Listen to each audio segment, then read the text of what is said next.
সবার প্রথমে আজকে জানাই শুভ দোল পূর্ণিমার অনেক অনেক শুভেচ্ছা। সবাই সাবধানে রং খেলো, সাবধানে থেকো এবং ঘরে এনজয় করো, ভালো মন্দ খাবার খাও। তো চলো বন্ধুরা, গুড মর্নিং। আজকের ব্লগটা শুরু করলাম সকাল থেকে, আর এখন আমি ভয়েস দিচ্ছি। তো ভয়েস দিতে দিতে আমার অনেকটাই দেরি হয়ে গেছে। কারণ কি বলো তো, কারণ হচ্ছে কি যে আমাকে হঠাৎ করে বেরিয়ে যেতে হয়েছিল, আর যেখানে গেছিলাম সেখানে গিয়ে আমি অসুস্থ হয়ে পড়েছিলাম। তাই এতদিন থেকে তোমাদের সঙ্গে কোনো ব্লগ শেয়ার করতে পারিনি। প্রায় হতে যাচ্ছে 5 থেকে 6 দিন। আমিও ভাবছি কি জানি আমার বন্ধুরা আমাকে মনে রেখেছে কি না, আমার ইউটিউব ফ্যামিলি, আমার এত ভালো একটা ফ্যামিলি আমাকে মনে রেখেছে কি না। তো যাই হোক, চলো সকালবেলায় কাজটা করে নিচ্ছি। তো এটা হচ্ছে তোমাদের 5 দিন আগের ব্লগ, মানে 5 দিন কি আরও বেশি হয়তো হয়ে যাচ্ছে, কারণ এটা হচ্ছে হোলির দিনের ব্লগ। প্রায় এটা হচ্ছে তোমাদের 26 তারিখের ব্লগ। তো দেখো, সকালবেলায় আমি ঘুম থেকে উঠেই আর কি ঘরটাকে পরিষ্কার করে নিচ্ছি। ভাবলাম যে আজকে তো হোলির দিন, চলো ঘরের মধ্যে তো রং টং কেউ খেলবো না, আর আমরা বেশিরভাগ আবির খেলি।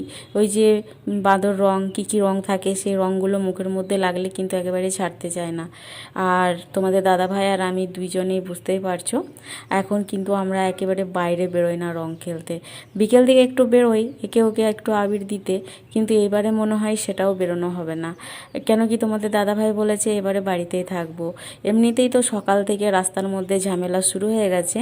এই যে বুঝতেই পারছো, এখনকার এই যে চ্যাংড়া প্যাংড়া ছেলেগুলো থাকে, একটু আধটু মানে খেতে না খেতেই আর কি তাদের বুঝতেই পারছো কি হয়, নেশা চড়ে যায়। রং খেলে ভূত, জামা ছেঁড়া, কাপড় ছেঁড়া। তার জন্য আর কি তোমাদের দাদাভাইও বেরোয়নি, আর আমাকেও বললো তোমাকেও বেরোতে হবে না, আমরা এই বছরটা ঘরের মধ্যেই থাকি। সামনের বছর যদি ভালো থাকি, সুস্থ থাকি, ভেবে রেখেছি সামনের বছর যাব, বোলপুর যাব।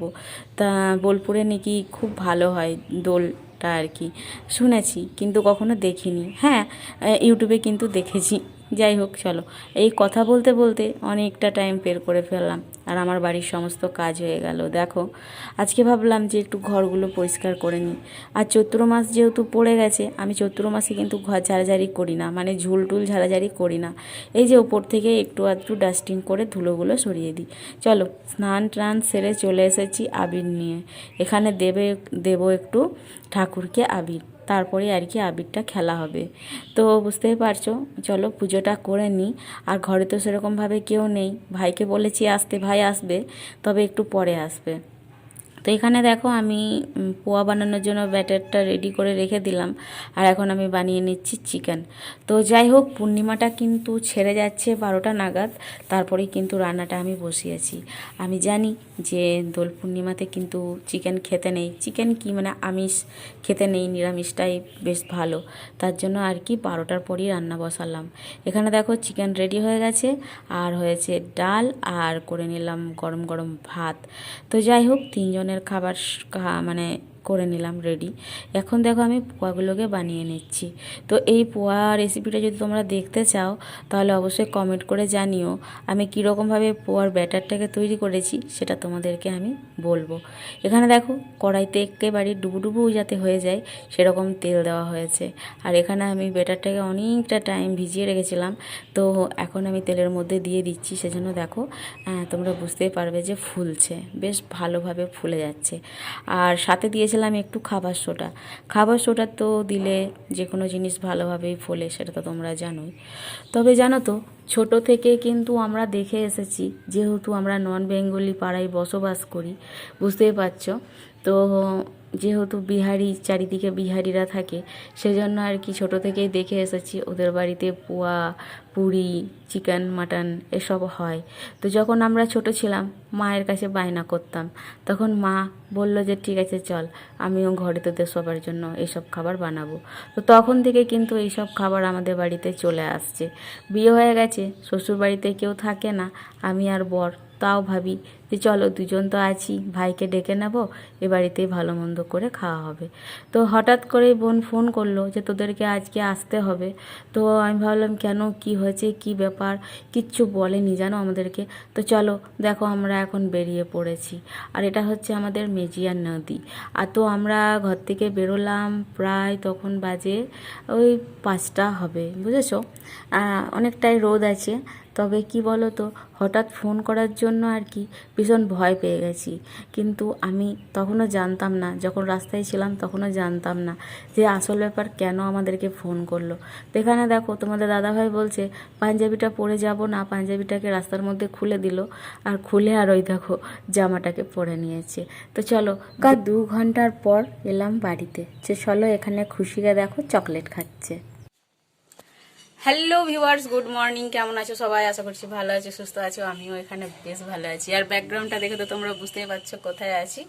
তো কালকে এসেছি আর কি, আস্তে আস্তে অনেকটাই রাত হয়ে গেছিলো, সেজন্য আর কোনো ব্লগ ভিডিও শ্যুট করিনি।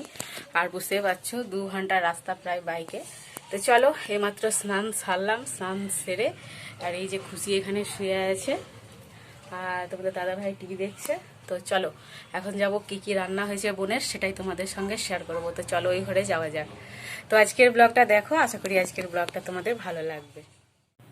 সো এখানে দেখো ছোট্ট একটা তুলসী মন্দির রয়েছে, আর আমার বোনের এটা হচ্ছে রান্নাঘর।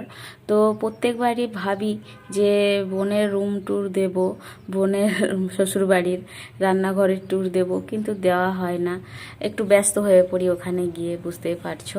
একটু গ্রাম সাইড তো, তো মানে ক্যামেরা হাতে দেখে সবাই একটু অবাক অবাকই লাগে আর কি সবার।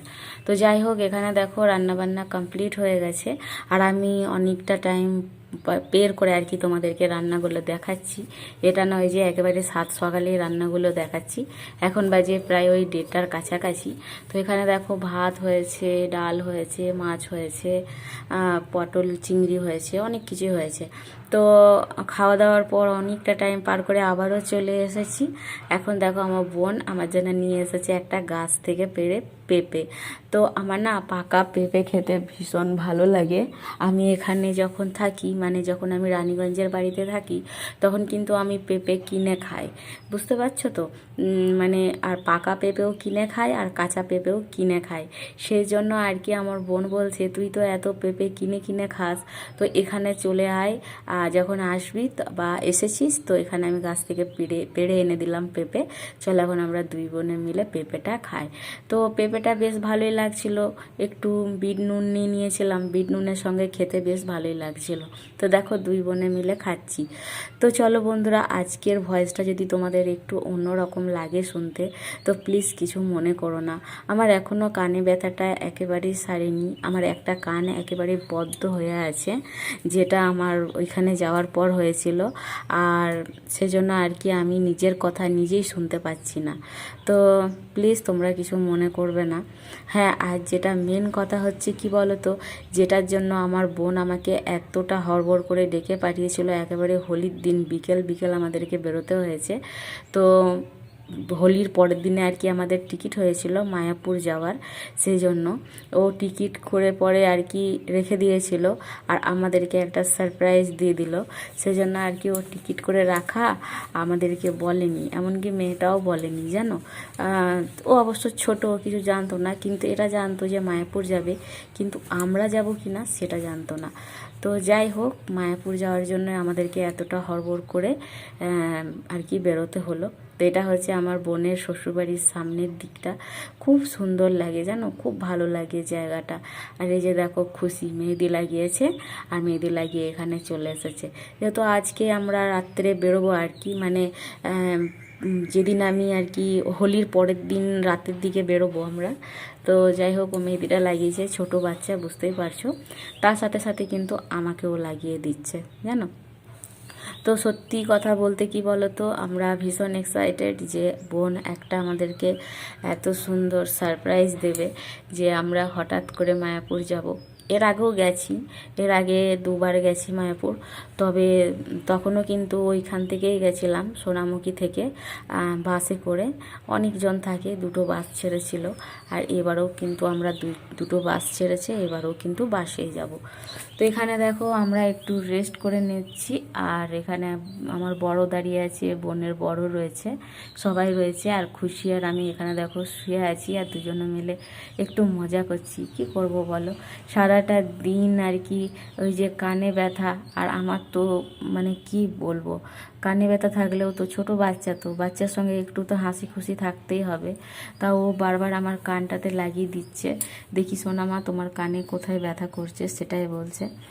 তো আমি বললাম এই ছাড় তো, আমার কি কানে ব্যথা করছে। আর একটা কথা জানো বন্ধুরা, ওখানে গেলেই না আমার প্রচণ্ড শরীর খারাপ হয়ে যায়। কেন সেটা আমি একেবারেই বুঝতে